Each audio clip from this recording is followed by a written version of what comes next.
Okay, bruv. Should we make, yeah, let me just click on recording. Got everything set up today.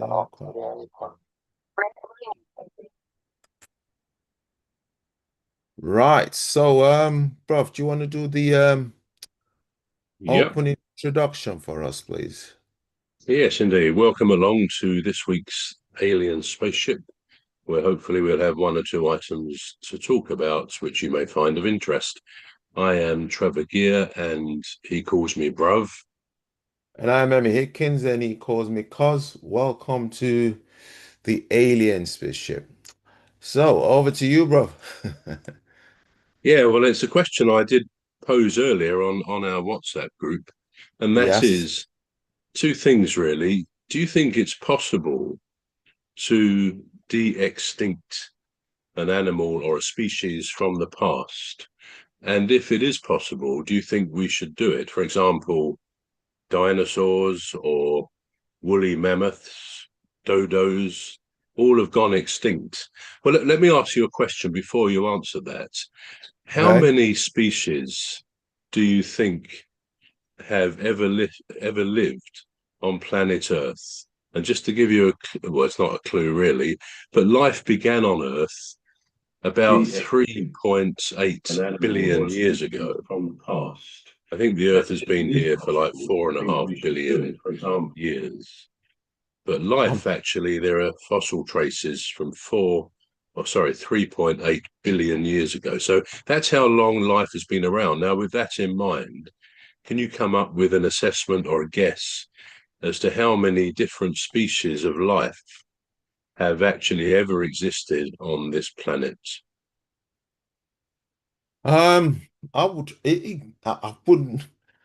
be able to, I wouldn't be able to say how many exactly, but I can narrow it down to, Well, I can uh, give it, if I give me an answer to the nearest 10.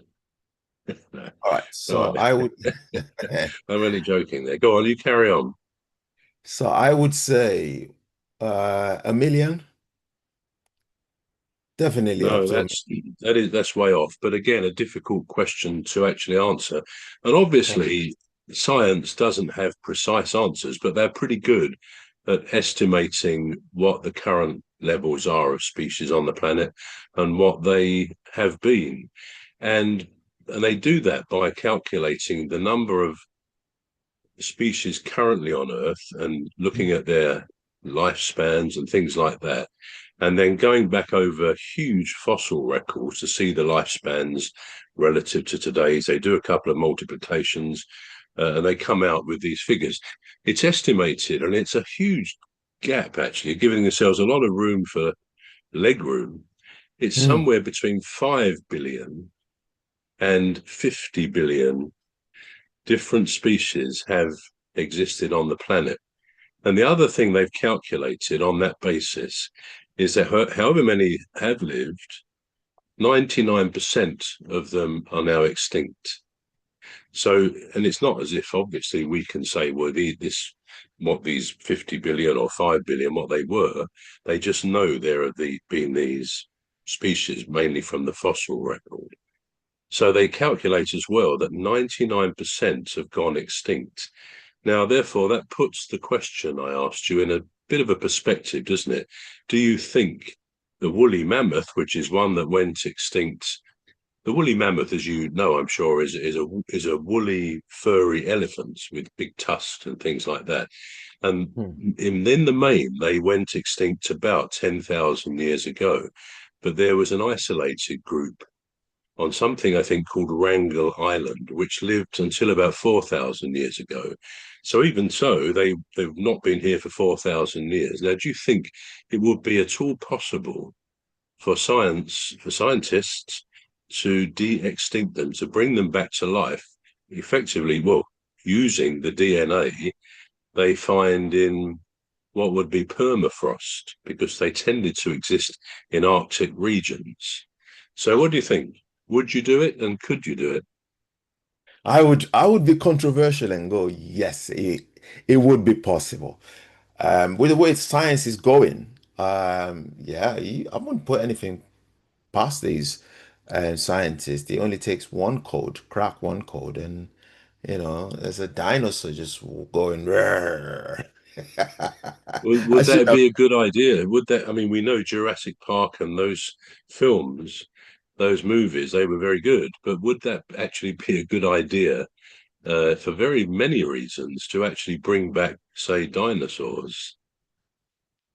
I think it'd be a brilliant idea because you never know. Because I think a lot has gone wrong with our ecosystem.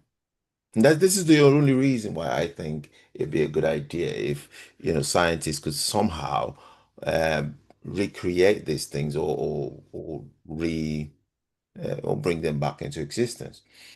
Now, the our ecosystem is gone really, really wrong.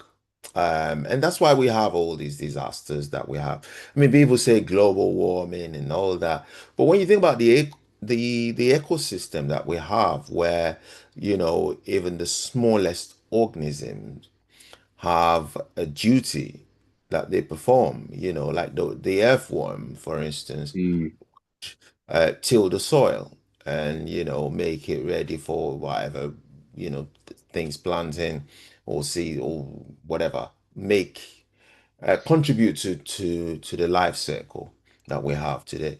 Now you think about the bees. I saw a few mm. bees in the garden the other day, and it's astonishing just watching these animals do their thing. This is what they do. They come around, they buzz around, pick one or two things, and even the birds. They pick seeds from, trees or plants and they spread it around. These are all things that has contributed to the ecosystem. Now, if one of them unknowingly becomes extinct, the bees, for instance, if the bees become extinct, we have a problem. We have a problem. You might think, oh, honey or whatever, but there's got to be other things that in the process of these bees producing this honey Mm. does to contribute to the ecosystem, and that's why I would want these if it's possible, which I doubt very much, and I was just being controversial by saying yes, it's possible. But I would love to see a return of these species that we never knew existed because it can only contribute to the quality of life that as we know it today. So that would be one of my top reasons for wanting these things to be done. Yeah, I mean, I think you're right. I mean, I believe it's true to say that if bees were to die out, after a while, not a very long while, humans would die out because of all the pollination they do of the plants and the flowers. And they, as you rightly say, they keep the ecosystem going at a very important level. Okay, so you would bring back extinct animals. We'd have to have a discussion or a referendum about whether they really would bring back dinosaurs. I saw a movie the other night actually at the cinema called The End of Oak Streets, I think it was called, and it was about this small town in America where, long story short, it sort of slipped back in time and it was suddenly surrounded, all of these streets and houses and these families were surrounded by dinosaurs. And it was a very good film. I mean, I won't give any more spoiler alerts as such, but it did bring home just what could happen if these huge dinosaurs, about which in many ways we don't know that much, but they were Yeah, they ruled the earth, didn't they, for about 260 million years. I mean, that's a number we can't really compute. And they yeah. finally went extinct, I think 66 or thereabouts million years ago, when there was a huge asteroid hit in Mexico. It's amazing how they've been able to tie it all together. But Mm, basically, this massive asteroid caused all the sun to be blotted out for months, so food didn't grow, etc., etc. And the end result was the dinosaurs died out. Having said that, some things slipped through. I mean, today's birds are the sequel to their ancestors, which were of the dinosaur era. So All birds, in a right. way, are very much linked, as are crocodiles and alligators. They've got that sort of look about them. They survived that extinction events as well. Hmm. So yeah, it's an interesting one as to whether we should. Now, going back to the woolly mammoth in my question, this huge elephant, which tended to Hmm. live on the Arctic plains, really about 10,000 years ago, although, as I say, there was an isolated group which survived until 4,000 years ago. Hmm. Now, if I said to you, there is a project which they hope to complete in 2028 to bring back effectively a woolly mammoth. Would you think I've been on the old sherbet this morning? Or do you think there's some truth in that? Are they likely to bring back the equivalent of a woolly mammoth, very, very close relative, if not the actual thing, by 2028? What do you think? I like a bit of controversy, so I'm gonna go with what I'm gonna go with. Yeah, I do think, I Do you think believe so? it. Yeah. Okay, well, you're right. It is. There's a company called Colossal Biosciences, apparently, which is doing this project. It's been doing it for quite a while, and what they've learned is that the DNA from permafrost, which is where these things used to survive and thrive, Mm, actually, although the DNA is very, very broken up, mm, being so old, it still has some use. So the fact that it's so badly broken means they will get there, but they can't currently bring back a fully 100% extinct species. What they are doing, they can take that DNA. They've initially tested it on what they call woolly mice. oh, So wow. these poor little mice have had this DNA, the elements which produce the fur and the wool on a mammoth. They've injected this, or they put this in with the DNA of a current day mouse, and successfully produced what they can really call a hybrid woolly mouse. And it Wow. shows that the DNA in the permafrost of all those thousands of years ago still works on a little mouse. So it's born with fur and hair, just like the elephants. And that's Wow. inspired this company to say, right, let's do this to a woolly mammoth. So they get actually an Asian elephant, current living Asian elephant, and they match its DNA with some of this permafrost DNA on the specific bits of the woolly and fur items on the woolly mammoth. And Mm, they hope to, I mean, they then put this all into a carrier elephant, mm. if you like, to carry the fetus. And when it's born, all being well, in 2028, it will look like a complete woolly mammoth. Wow. So it's going to be quite something to see if it is successful. Now, whether something goes wrong in the womb of the carrier elephant, we don't know, but it certainly worked with the mice. Mm, So it does look as if that's the next step to, and I'm sure it will make headline news around the world in a couple of years' time if this works out okay. But it does really then say they're getting fairly close, one imagines, to being able to bring back completely. An animal that's died out long ago, and they're doing similar work on this with the Tasmanian tiger, which has died out a long time ago, and mm. even the bird which was on Oh, yeah. Mauritius, wasn't it? It was isolated on Mauritius, and that died Yeah. out. But it looks like they're going to be able to bring back initially what they will call a hybrid. It will be part modern day bird, part part extinct dodo, tiger, woolly mammoth. Wow. So it's quite exciting to think that they are doing those things. Whether there's a moral story to that or element to it, which leads to my next question. What do you think about human cloning? Now, we know twins or triplets are, if they're identical, they're clones of each other, aren't they? They're Yeah. two or three or four of the five, the same thing. Um, but accepting that that's a part of nature, what's Mm. your view on whether we should clone humans. And there may be advantages to that if we can actually genetically, what they call gene editing, edit out an illness gene which won't appear in the clone, etc., etc. And of course, we can get into stem cell research, which is ongoing and is utilised very much these days. But what is your opinion?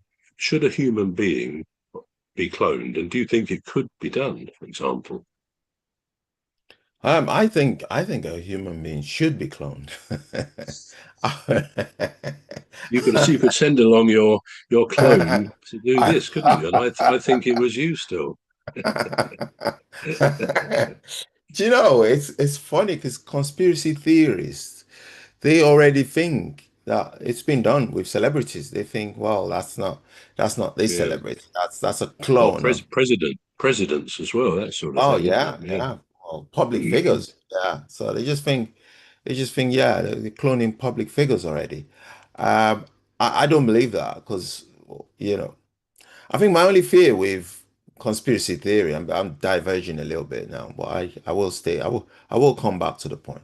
But my only Yeah. fear with conspiracy theory is, where do you draw the line? Where does it end? Mm.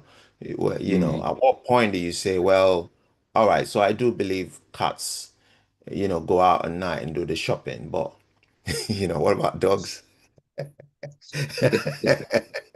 Well, you could send out Jeanette to do that, couldn't you? Don't tell her I said that, by the way. She listens to the show.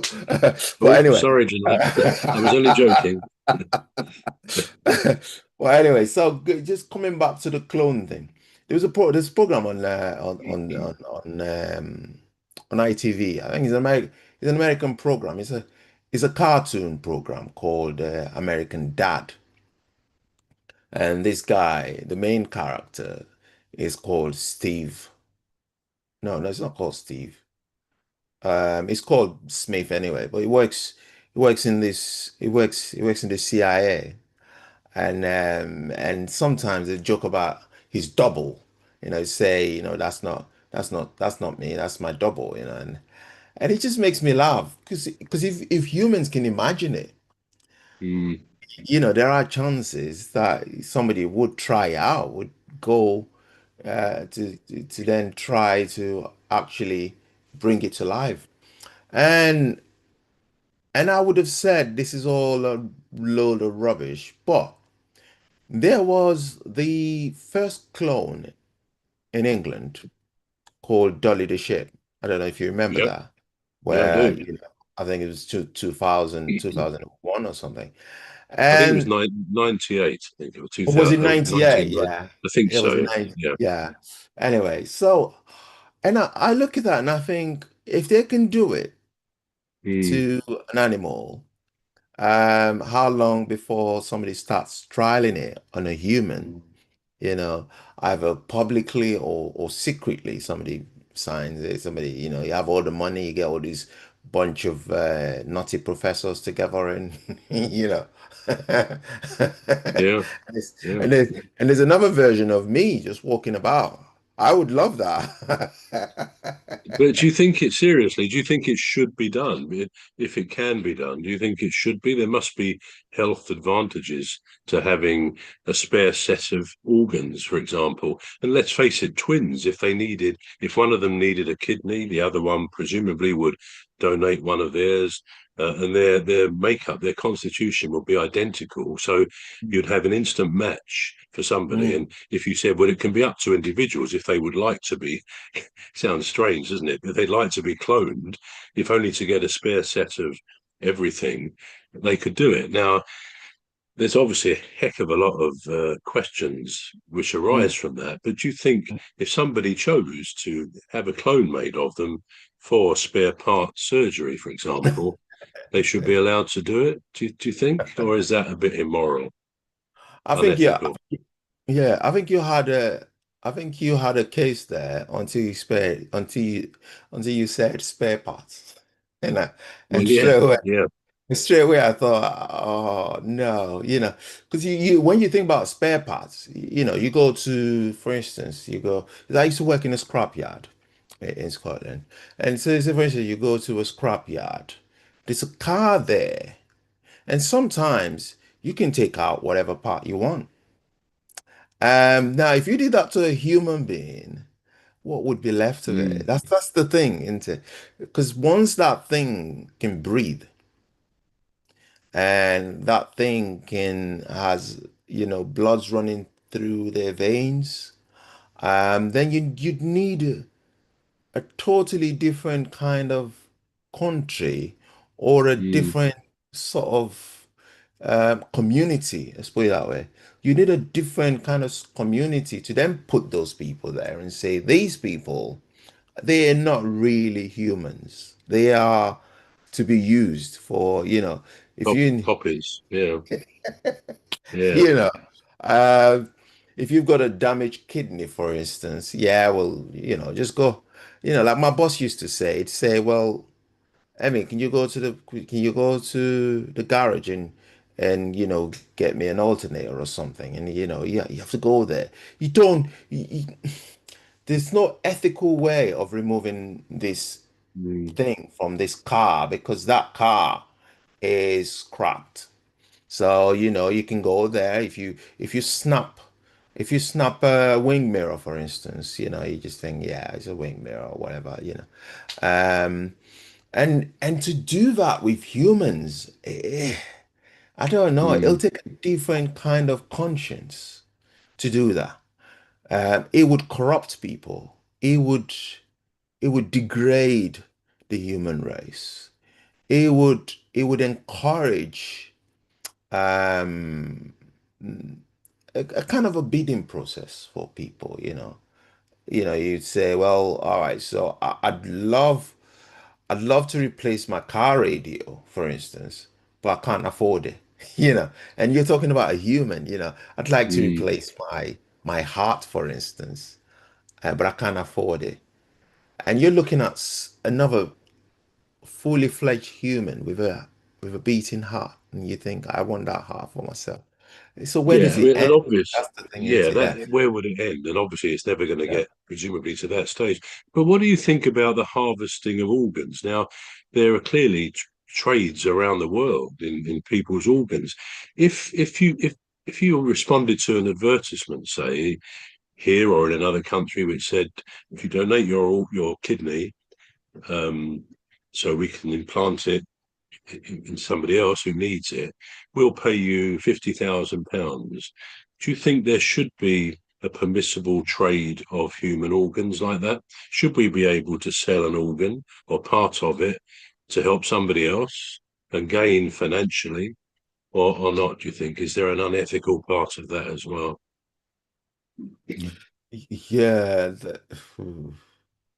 there's an unethical part of that as well, where because um, it's like saying that person's life is worth less than Mm, somebody else's life. It's like putting a value on somebody's life.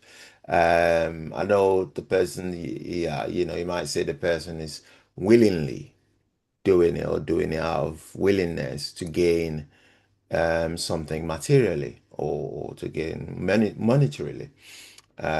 And that raises a question really because you think if that person can afford to live comfortably, would they do it? That's another question, isn't it? That's yeah, another question. And then if that is permitted, then the tendency for um, rogue traders, let's put it that way, that's the nicest way I could think of, to then start to emerge in the market. Somebody yeah, saying, well, do you need a kidney? I can get you one. I well, know yeah. some, yeah, It happens. I think it yeah, happens. Yeah, yeah, it yeah. happens. Sadly, it happens.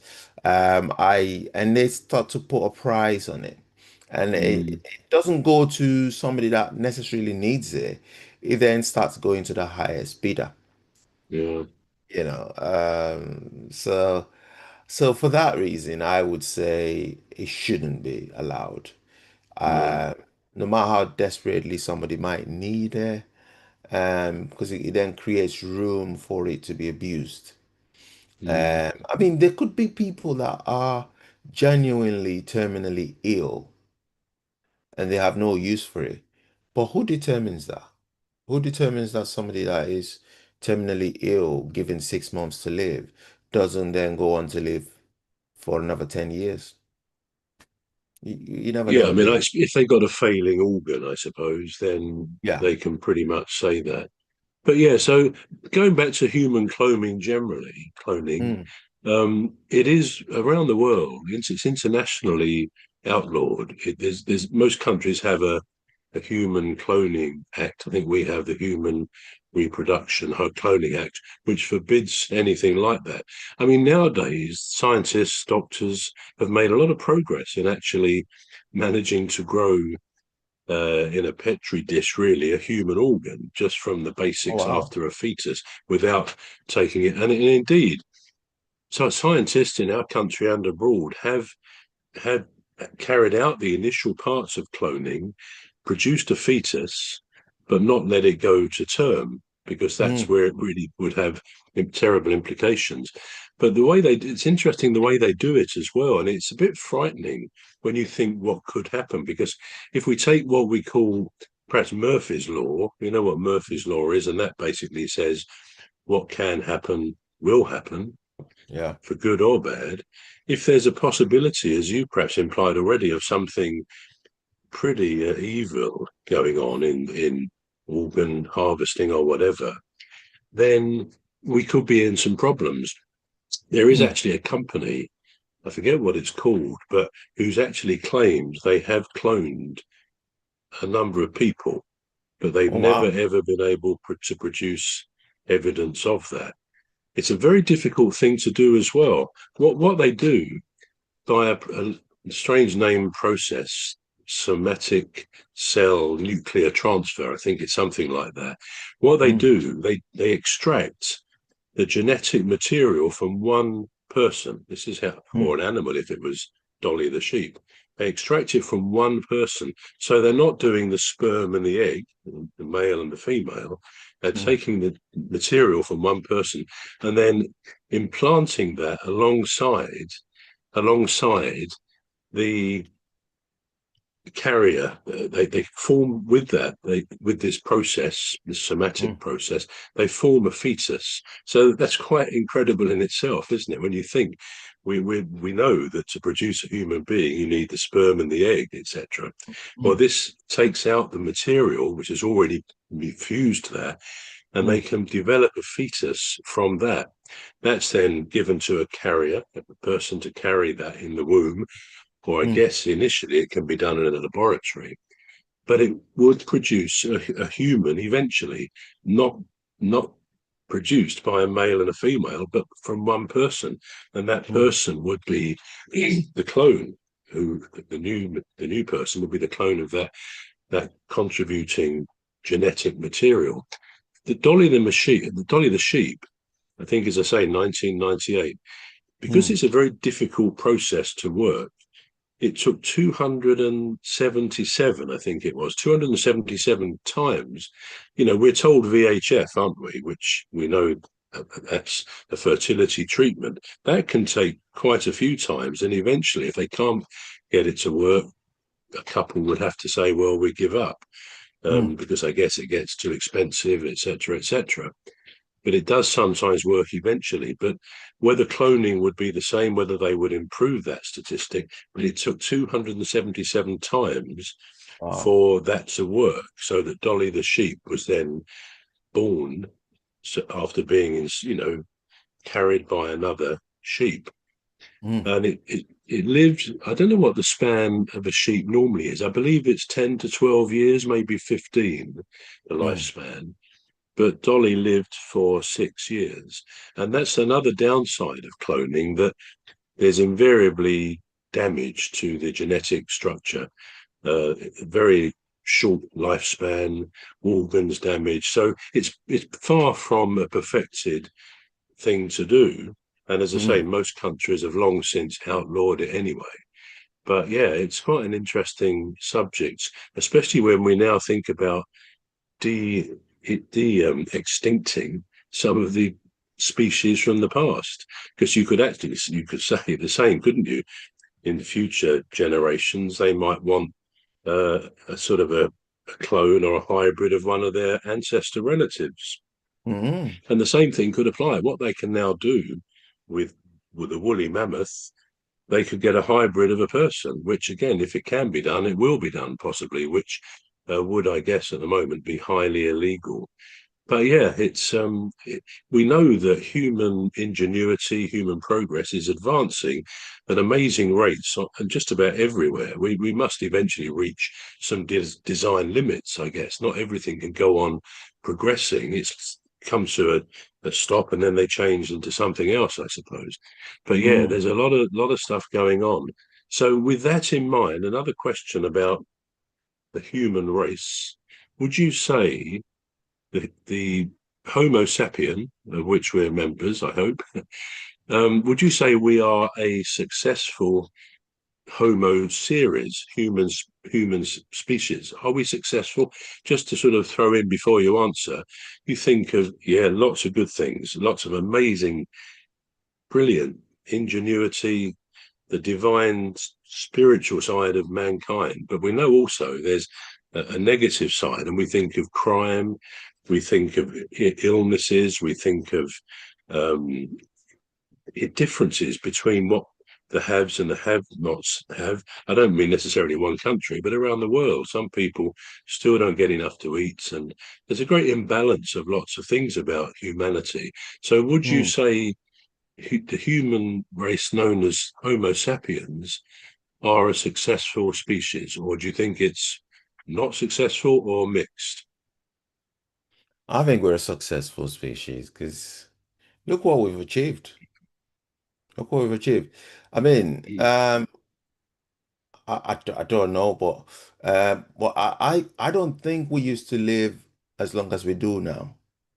Um, No, Yeah, true. so I think we've been able to successfully extend our longevity in a way, and that's credit to us.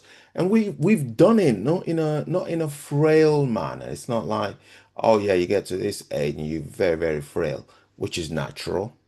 But when you look at somebody, when you look at somebody that used to be in the past, that used to be 60 years old, 70 years old, you think, yeah, you think, oh yeah, they've lived a long life, you know. And even their contemporaries of the same age would say, yeah, they've actually lived a long life. But you look at somebody 70 now, you look at somebody 60 now and 70 now, you think, well, you know, they're a bit stronger. They look a little bit stronger than they used to. And Mm, if somebody dies at 60 or 70, it would usually be because of a prolonged illness or what you'd call like cancer or something, you know. It mm, would have to be something um what's that word I'm looking for? But anyway, you know, I've just given an example of that. So it wouldn't just be that they just died just like that. It would have to be something serious that took them out. mm, And that was different before. And even that is even evident in the retirement age. Because even we ourselves keep shifting it. You know, the government will be like, yeah, you're 65. Yeah. People don't retire at 65 anymore. It's 70 now. And, you know, we could push it and eventually end up at 90 something, you know, and be like, yeah, you know, people don't retire at 75 anymore. You know, it's now no, 90. Who knows? But the way that we've been able to do it, and I'm not going to say it's effortlessly, but it does take a lot of effort and it does take a lot. But we've been able to re-engineer our food, re-engineer our lifestyle, even though we're eating more and more junk food now. We seem to somehow, in some ways, be able to then balance it with, you know, mm. medication or motivation, stuff like that. So yeah, I think we're successful. We have been successful. Obvious, it's all very true. Obviously, there is a downside to us as well. But yeah, when you look at, excuse me, I was looking at something the other day, going back, I don't know how many years, a couple of thousand years, even before the pyramids. And in a particular country, I forget which one it was, but there were these magnificent cathedral type buildings, very, very high, beautiful stonework, etc., etc. Fantastic architecture, brilliant buildings. And this was before cranes were invented. And you think, how do they do this? I mean, it's one thing to think Stonehenge, which I think is about 5,000 years old. How did they get those huge, what do you call them, pillars of stone to a place in the countryside there in this country? So there's this human ingenuity is incredible. It is incredible. But equally, we do have a lot of downsides as well. As I say, we've got a side to human instinct, which is, criminal, which inflicts pain on other people. Thankfully, I think the majority of humans are fine. But really, it's fair to say this that a more successful Homo series of humans was Homo erectus. Now they lasted. Well, let me tell you how long humans have lasted. We again the fossil evidence, the remains that have been found go back 300,000 years for Homo Wow. sapiens, but they were very early versions of us. And there were the key developments along the way. And it was only 60 to 65 million years ago that we started to use more complicated tools and things like that. So, and since then, we've accelerated at a rate of knots. And when you think about it, the last, I don't know, 50 years, you think of the changes in our lives through the culture changes of the mobile phone and air travel, all those things that have come in the last 100 years, say, or a bit more than 100 years in some cases, have been Mm. incredible steps forward for us. But we've really been around about 60,000 years as we are. Now, Homo erectus, they were there for 2.6 million years, Wow. which is a heck of a long time for any species to survive. And they actually discovered fire. Um, and they invented, if you like, language. These incredible things we take for granted. We communicate with each other. We don't even have to think really about what we're going to say next, which is why some of it is rubbish. Say something we don't want to say, but the brain, etc., is incredible that we do this. But it was Homo erectus which came up with language, which discovered fire and many other things. And you know what? Their brain size was half the size of Homo sapiens, which goes to show that maybe size of brain isn't everything in terms of how smart a species are. But they were a great forerunner of Homo sapiens. Indeed, in the last few thousand years, we overlapped and All right. and basically mated with them. So their DNA can vaguely be found in some of their for some of like us, because they did mate, All right. and they mated with the Neanderthals as well. But they were very, very successful, Homo erectus. But they didn't really invent any tools, and that's why they couldn't respond to changing climate circumstances and the changing world. I mean, nature changes constantly, and when there's a significant change, a species will die out, as we know with animal species and others. So they had a good innings, 2.6 million years, and we've only been around really in our present modern form for 60,000 years. So that's quite something. Mm. Moving on from that, then we think we're pretty clever, and of course we are. Homo sapiens, human beings, are very clever. And one thing that is demonstrated in, and I'd like your views on it, what do you think about driverless cars? I love it. I just love to just get in a car and go drive. And it'd be like, where? I'd be like, yeah, to McDonald's or something, you know. Yeah. Would you not But miss the yeah. fun of driving? I mean, it's not too much fun these days with all the traffic and the potholes everywhere, but would you not want to be involved with the driving of the car? I tell you what, I was one of those ones that actually don't want a an automatic car, and I certainly do not want an electric car. I am one of those Mm, ones. And I still hold on to that belief. I think I enjoy shifting gears or changing gears, as they call it. Um, I don't like. I think it engages your brain. It makes it still useful, still functional. And I kicked against the idea of owning a an automatic car. And I still don't have an automatic car, and I still haven't driven an automatic car besides moving it from the garage out for somebody. But it's like mobile phones, and eventually they'll get you. They get you. yeah. They say, oh, the internet. Oh, I don't want to have anything to do with the internet. I don't, why should I? I just want to make calls and receive calls. And then they say, well, you can send a text message. Wow, you can send a text message. And guess what? You can actually find your way around on your mobile phone. I want one, so they get you. So eventually, I think I'm gonna be bought over when they start getting rid of all the, you know, Mm. gears and whatever, Because if you want to get a new car and you go to the dealership and they say, well, the only thing we can offer you is a car that would drive itself. You'd be like, well, I want the old one. Well, why would you want the old one? This one's got more gadgets and all that. You think, yeah, all right. But They get you. so did you mean it when you said you would like a driverless car? You just like to get in and press the button and off it goes? I would, but I'm not quite sure I'm ready for it yet. Yet. No. Yeah, there's still, I can still get a manual car to drive around.